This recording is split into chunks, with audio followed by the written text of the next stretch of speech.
ఈరోజు మనం ఒక అద్భుతమైన వీరనారి గురించి మాట్లాడుకోబోతున్నాం. ఆమె పేరు వింటేనే మనకు గర్వంగా ఉంటుంది. ఆమె కాకతీయ సామ్రాజ్యపు అగ్నిశిఖ, మహారాణి రుద్రమదేవి. ఆమె కథ కేవలం చరిత్ర కాదు, అదొక స్ఫూర్తి.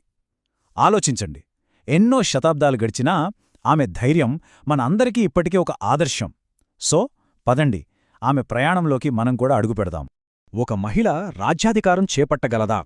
ఇప్పుడు మనకిది చాలా సింపుల్ ప్రశ్నగా అనిపించొచ్చు.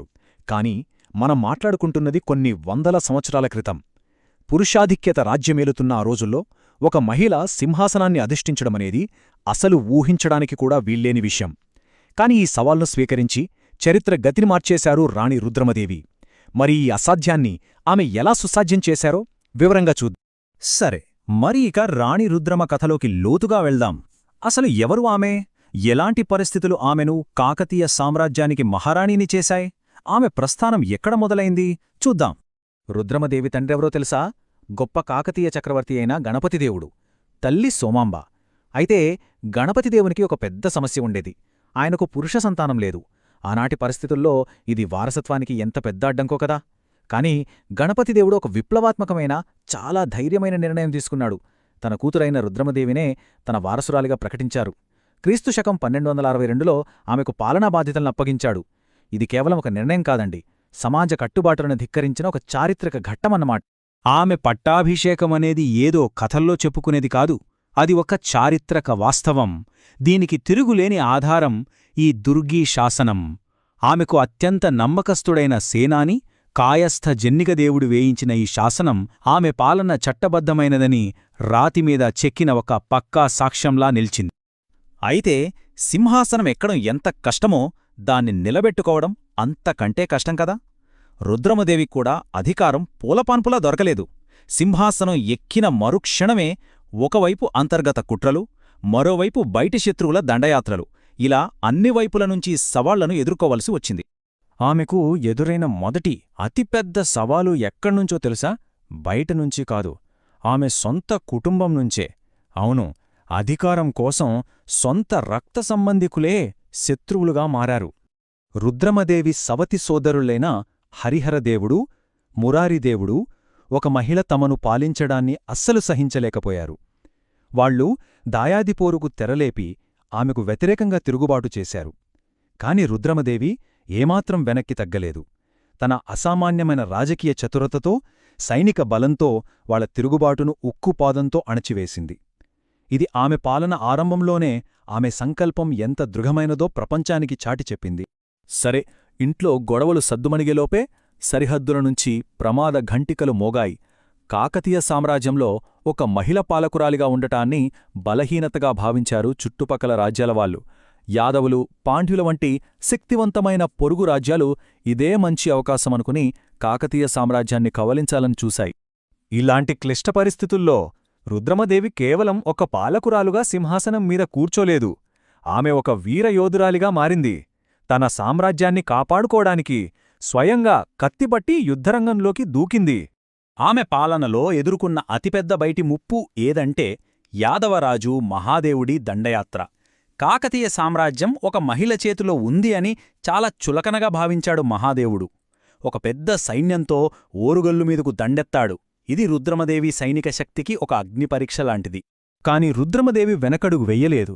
ఆమె స్వయంగా సైన్యాన్ని ముందుండి నడిపి మహాదేవుడి సైన్యాన్ని ధైర్యంగా ఎదుర్కొని చిత్తుచిత్తుగా ఓడించింది. అందరితో ఆగలేదండోయ్. పారిపోతున్న యాదవ సైన్యాన్ని వాళ్ల రాజధాని అయిన దేవగిరి కోట వరకు తరిమికొట్టింది. ఈ అద్భుతమైన విజయం గురించి బీదర్ కోటలో లభించిన ఆమె శాసనం చాలా వివరంగా వర్ణిస్తోంది. దేవగిరి మీద సాధించిన ఈ చారిత్రాత్మక విజయం తర్వాత ఆమెకొక పవర్ఫుల్ బిరుదు లభించింది.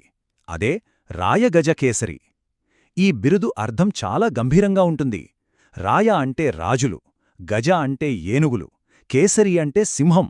అంటే శత్రురాజులనే ఏనుగుల గుంపునకు ఈమె ఒక సింహంలాంటిదన్నమాట. ఇది ఆమె పరాక్రమానికి, ఆధిపత్యానికి ఒక సింబల్. ఈ బిరుదు కేవలం కవులు ఊరికే ఇచ్చింది కాదు, దీనికి బలమైన చారిత్రక ఆధారాలు ఉన్నాయి. ఏకామ్రనాథుడు రాసిన ప్రతాపరుద్ర చరిత్ర గ్రంథంలో, అలాగే మల్కపురం, బీదరకోట శాసనాలలో కూడా ఈ బిరుదు గురించి స్పష్టంగా రాసింది. ఇక్కడొక ఇంట్రెస్టింగ్ విషయమేంటంటే ఆమె రుద్రదేవ మహారాజు అనే మగ పేరుతో కూడా శాసనాలు వేయించింది.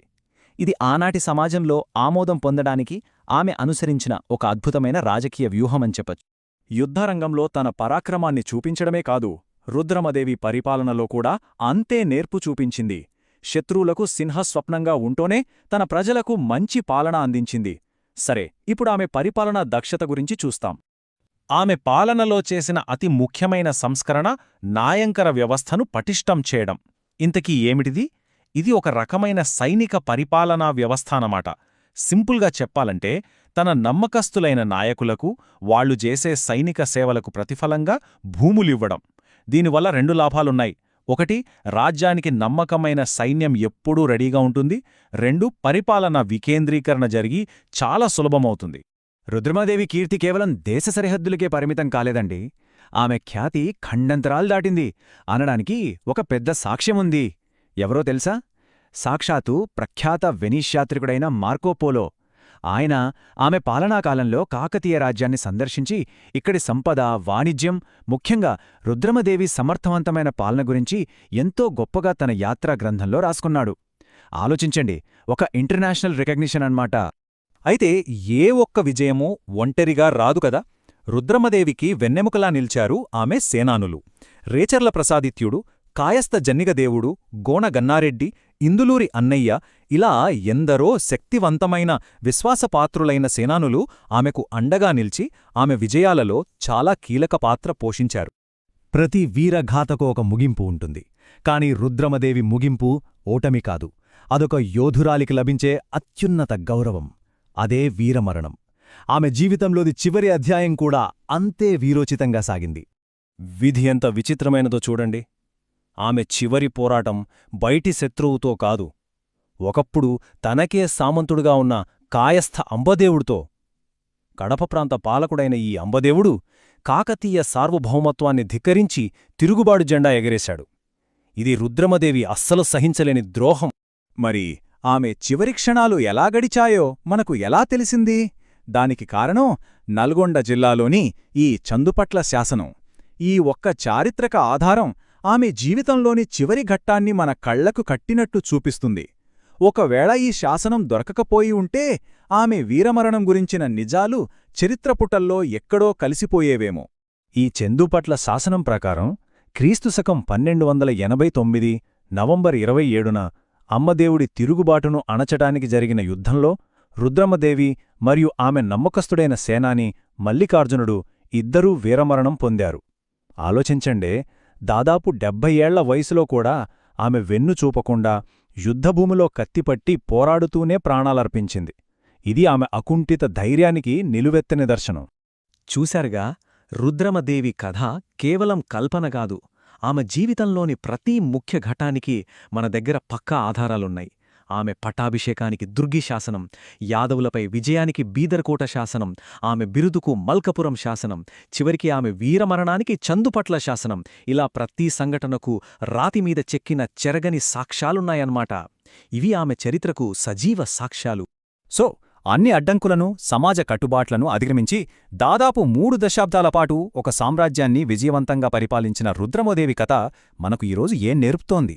ఆమె ధైర్యం, ఆమె నాయకత్వ పటిమ, ఆమె అకుంఠిత దీక్ష నేటి తరానికి ఎందుకు అంత స్ఫూర్తిదాయకంగా నిలుస్తోంది? ఒకసారి ఆలోచించండి.